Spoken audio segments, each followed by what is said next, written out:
because I think the drugs are toxic. And if I do the drugs continuously without interruption, I think that they'll have a cumulative damage. In the years that we've been using the cocktail, we found that there are lots of side effects. In South Africa, I spoke to a couple of pharmacists specializing in HIV treatment. How often do you see side effects in patients? All the time? All the time. Almost all the time. We saw the lipodystrophy, the buffalo humps at the back of the neck, then the lipoatrophy, which is the loss of fat in the face and the arms, giving people a very gaunt look. The risk of heart attack seems to be increased in people on these drugs. With what we have now, the side effects eventually are going to outweigh the benefits. So patients really do better for the short term, but in the long term they die also.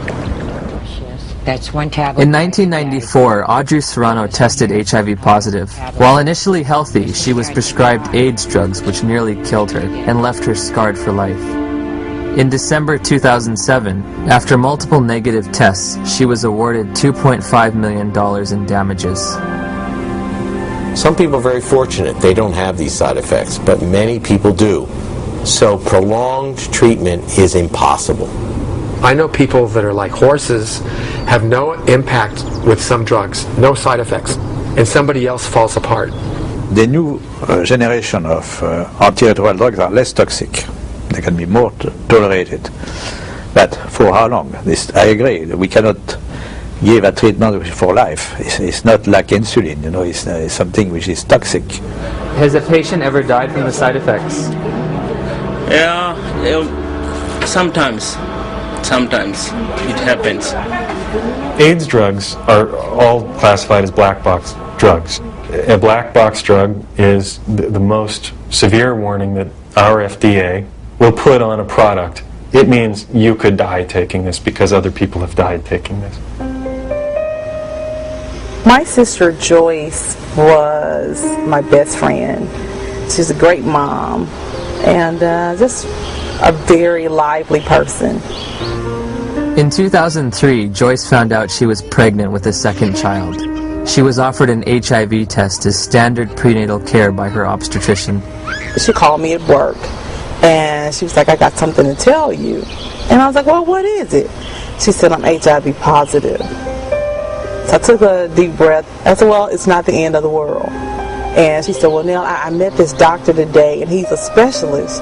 And he says that there's some medicines I can take that'll keep my baby from being HIV positive. Nevirapine. Warning. Severe life-threatening skin reactions, including fatal cases. One morning, she was covered in these welts and this rash. It was all over her face. It was all over her chest, all over her arms, her hands. When they're talking about a rash that can kill you, they're talking about a drug that targets the actively replicating cells in your dermis, in your mucosal layers, in your intestine, and stops them from working. And what happens? Goodbye skin. I would never take them. I don't have a problem with other people taking them, but I, as Griselda Kananda personally, looking at the side effects that they come with, looking at the toxins that they present in my body, not now, not ever. I have patients tested in 1985. They were all advised to take treatment, but they declined the treatment for different reasons. Because they didn't want to take toxic drugs because they were feeling well at that time. And how are they doing today? They're still living. Healthy? Yeah. Once we came to the conclusion that this was the drug that was causing this problem, irregardless of what the HIV was going to do, she was going to come off the drug no matter what. If taking her off the drugs meant that she could sleep through the night and be happy for 6 months, that would be worth it, rather than live in agony for 2 years or 12 months. You hear a lot of doctors, you hear a lot of educators in AIDS, you hear a lot of people talk about it is probably the drugs that are going to kill us before the disease does.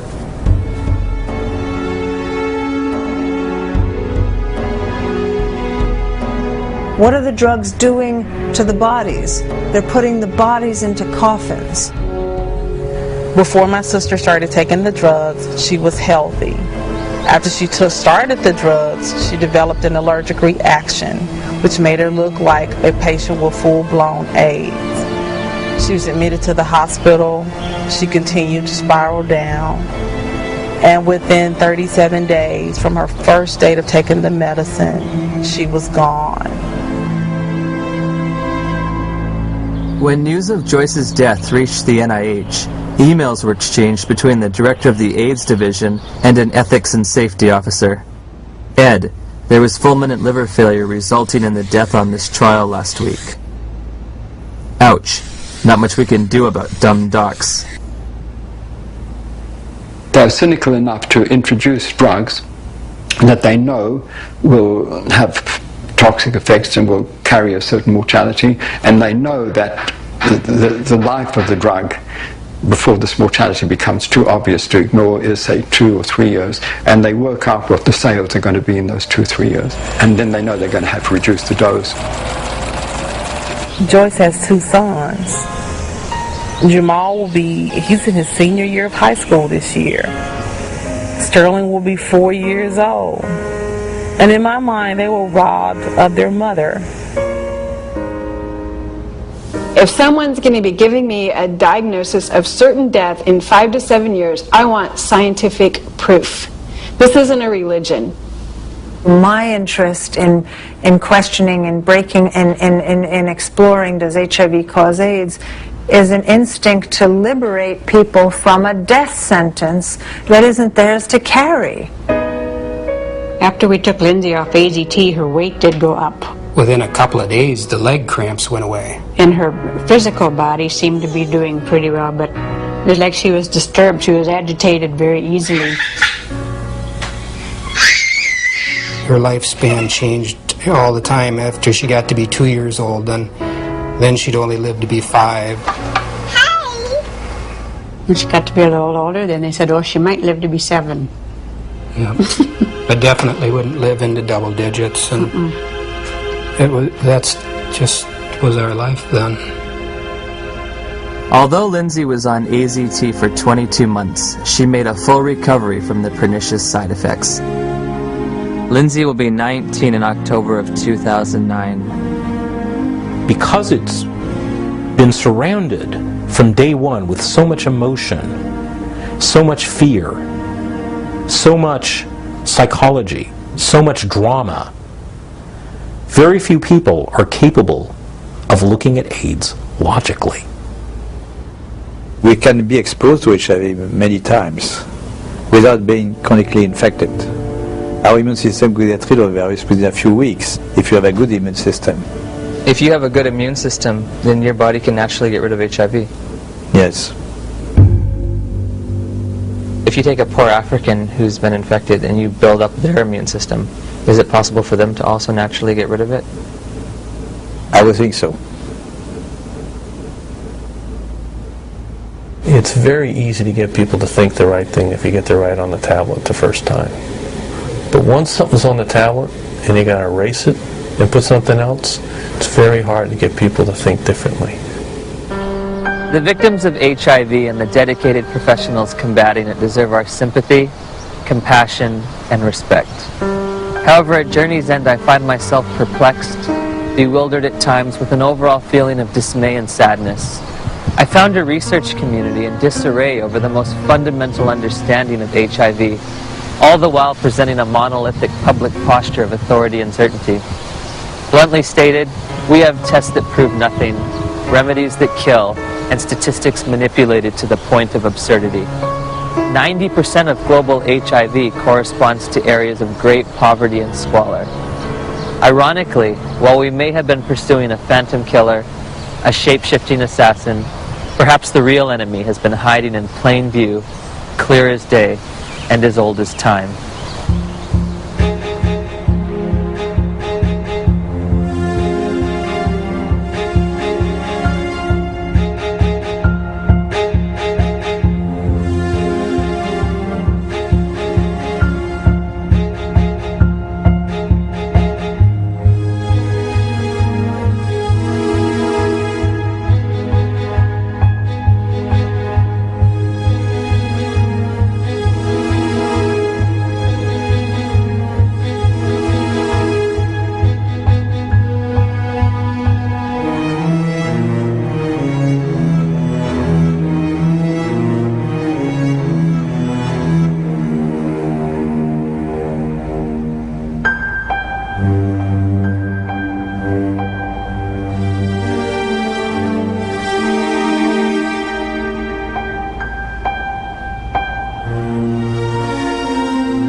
We can be exposed to HIV many times without being chronically infected.